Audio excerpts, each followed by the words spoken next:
But it's something that's got personal significance for both of us, okay? Alright. And what's up? Yeah. Oh, I thought maybe he was going to spank him with a belt. Oh, yeah. Yeah, really? Yeah, for old times. Oh, yeah.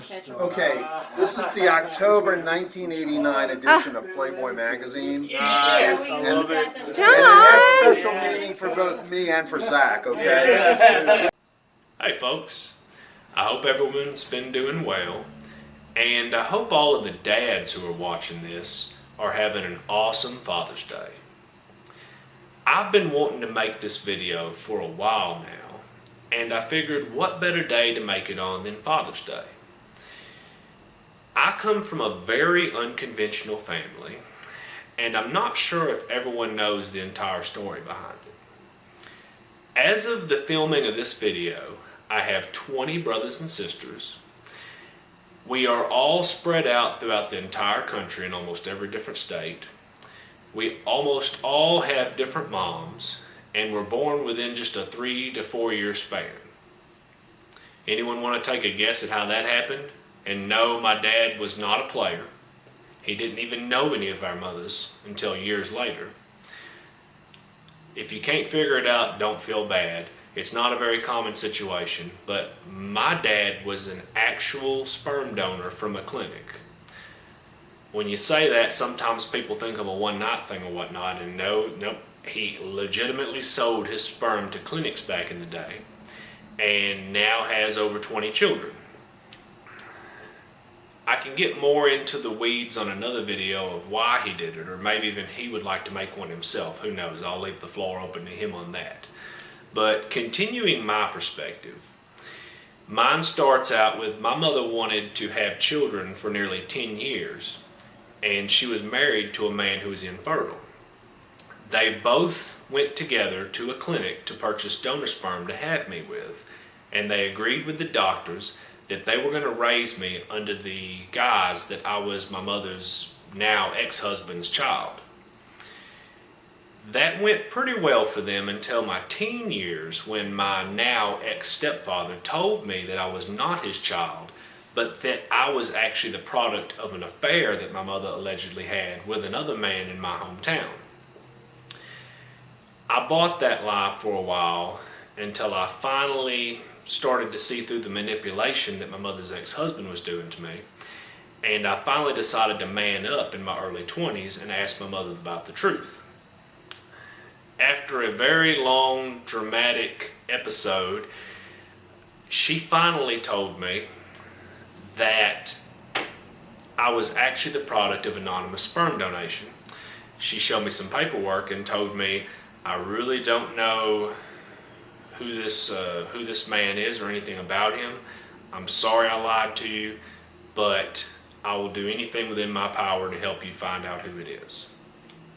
So from there, I heard about online DNA testing sites, and I thought, well, I've got nothing to lose. Why not I try something like this to find someone with? After I got my results back, I got in touch with a few distant cousins who did not know anything about a sperm donor in the family, but they did tell me, look, we have all this family history. You can learn the family tree, and maybe you can figure something out from all this research. Well, for those of y'all who know me, when I really get something I want to learn about, I'm like a dog with a bone. And after 6 days of hard detective work, I narrowed it down to 2 brothers. I asked my mother afterwards, I said, now what did they say? Did they give you any information about this? She said they said he was a medical professional, and that's about it. Well, I go to look into the occupations of these 2 brothers, and they're both doctors. Well, oh well. So I figured, well, I'm just going to do a little bit of online searches about them and see what happens.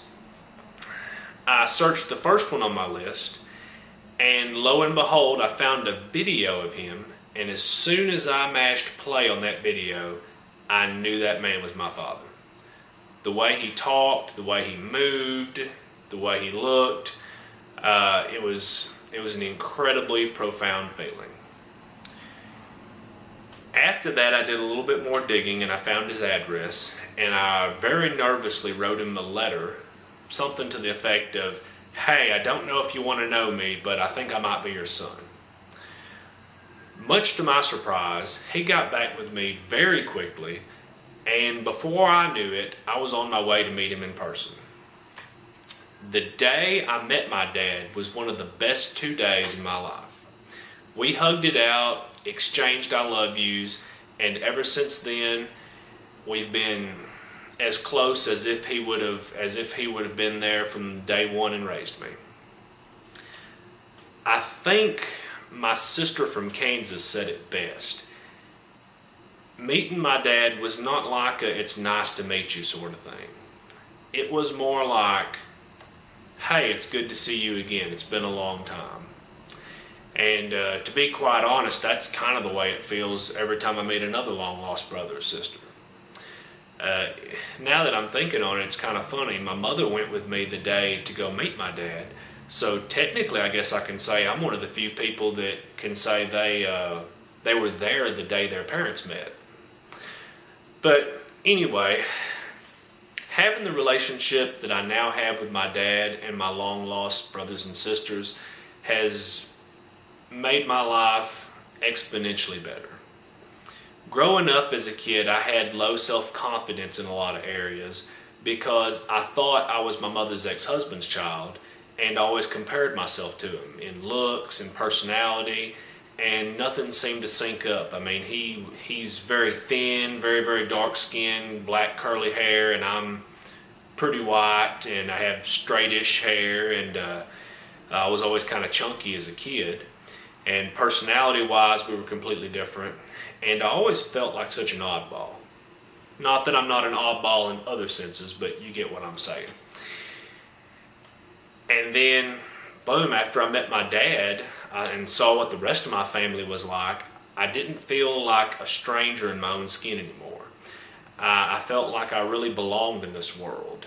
And I guess the easiest way, it's a really profound thing. It's kind of hard to explain in words, I suppose, but I'll try my best without butchering it.